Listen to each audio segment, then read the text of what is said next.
মিরপুর 1 নম্বরে এবং আজকে কিন্তু হঠাৎ করে কিন্তু সেনাবাহিনীর যথারীতি টহল থাকে, কিন্তু আজকে বিশেষ অভিযান কিন্তু তারা এইখানে চালাচ্ছেন এবং এই মুহূর্তে কিন্তু অনেক অনেক গাড়ি কিন্তু এই মুহূর্তে কিন্তু সেনাবাহিনী আটকে রাখছেন এবং যেটি সন্দেহ হচ্ছে সেটি কিন্তু তারা কিন্তু চেক করছেন এবং সব কিছু কিন্তু চেক করছেন। এবং এর মধ্যে কিন্তু আমরা দেখেছি যে কয়েকজনের সাথে কিন্তু বাকবিতণ্ডা সৃষ্টি হয় এবং এই গাড়িটি কিন্তু হচ্ছে যে সেনাবাহিনী প্রথমে চেক করতে চাইলে আসলে তাকে প্রথমে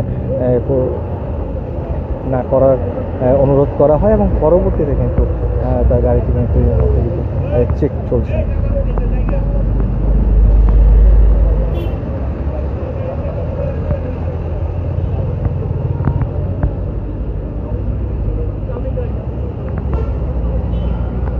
দর্শক, সরাসরি আপনাদেরকে যুক্ত করেছে মিরপুর 1 নম্বর থেকে এবং এই মুহূর্তে কিন্তু এখানে দীর্ঘ এক ঘন্টা যাবৎ কিন্তু এখানে সেনাবাহিনীর এই চেকিং চলছে। কিন্তু বিশেষ সেনাবাহিনীর চেকপোস্ট কিন্তু সাইনবোর্ড টানিয়ে কিন্তু সাইনবোর্ড রাখা হয়েছে। গাড়িগুলো কিন্তু যেটি সন্দেহ হচ্ছে সেটি কিন্তু আটকে দেওয়া হচ্ছে যে, এবং সব মিলিয়ে কিন্তু এখন পর্যন্ত কিন্তু অনেকগুলো গাড়ি সহ মোটর সাইকেল, হেলমেটবিহীন অনেকেই মোটর সাইকেল ব্যবহার করছিল, তাদেরকে আটকে রাখা হয়েছে, তাদেরকে দাঁড় করিয়ে রাখা হয়েছে। এবং এছাড়াও কিন্তু এইখানে যেই অটোরিকশাগুলো সাধারণত এই রাস্তা দিয়ে কিন্তু যাওয়ার কোনো নিয়ম নেই এবং সেই রাস্তার অটোরিকশাগুলোকে কিন্তু যেই পাশের যে গলি সেই গলিতে কিন্তু ঢুকে দেওয়া হচ্ছে, অর্থাৎ অটোরিকশাও কিন্তু চলাচল সম্পূর্ণভাবে কিন্তু তারা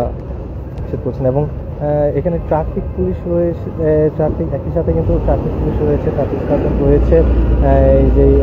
দীর্ঘ এই সময়ে সাধারণত কিন্তু দেখা যায় না এবং এই পুলিশের যে সেনাবাহিনীর যে বিশেষ অভিযান, সেই অভিযানের মধ্যে কিন্তু ট্রাফিক পুলিশ কর্তৃক কিন্তু গাড়িগুলোর যেই বাইকগুলো হেলমেট ছাড়া লাইসেন্স নিয়ে যেই গাড়িগুলো নিয়ে বের হয়েছেন সেই গাড়িগুলোতে কিন্তু উপযুক্ত কিন্তু মামলা কিন্তু দেওয়া হচ্ছে।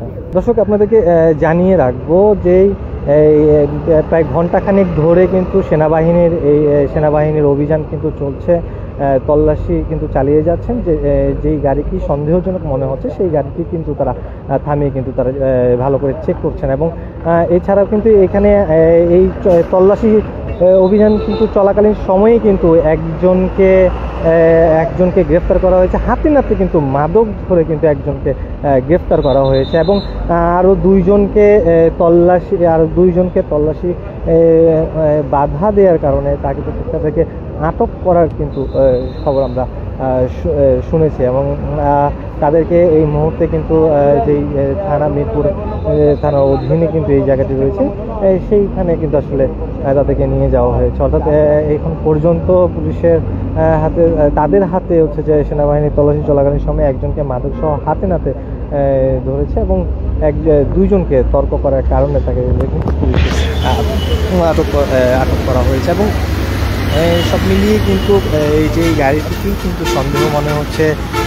অনেক গাড়ি কিন্তু সিএনজি সহ কিন্তু অনেক বাইক কিন্তু এখান থেকে সহজেই তারা চলে যাচ্ছেন। কিন্তু সাধারণত যেই হেলমেট ছাড়া যে বাইকগুলো এইখান থেকে আসছেন সেই হেলমেটবিহীন সেই বাইকগুলো সেই যাত্রীগুলো কিন্তু আটকানো হচ্ছে এবং তাদেরকে কিন্তু যেই উপযুক্ত মামলা কিন্তু দিয়ে তাদেরকে কিন্তু জরিমানা করা হচ্ছে। এবং যেই অনেকেই কিন্তু এর মধ্যে এই অভিযান চলাকালীন সময়ের মধ্যেই কিন্তু একজনকে হাতে নাতে কিন্তু এই রাস্তার মধ্যেই কিন্তু মাদক সহ সেনাবাহিনী কিন্তু হাতে নাতে ধরেছে। এবং এটি কিন্তু এই যে আরেকটি পরবর্তীতে তাকে গ্রেফতার করা হয়, যে সংশ্লিষ্ট যে থানাতে তাকে নেওয়া হয়। এবং এছাড়াও দুইজনকে যখন তারা সেনাবাহিনী যখন চেক করবেন তখন তাদের সাথে সেনাবাহিনীর সাথে তর্ক শুরু করেন, পুলিশের সাথে তারা তর্ক করে, সেই জেরে কিন্তু দুইজনকে কিন্তু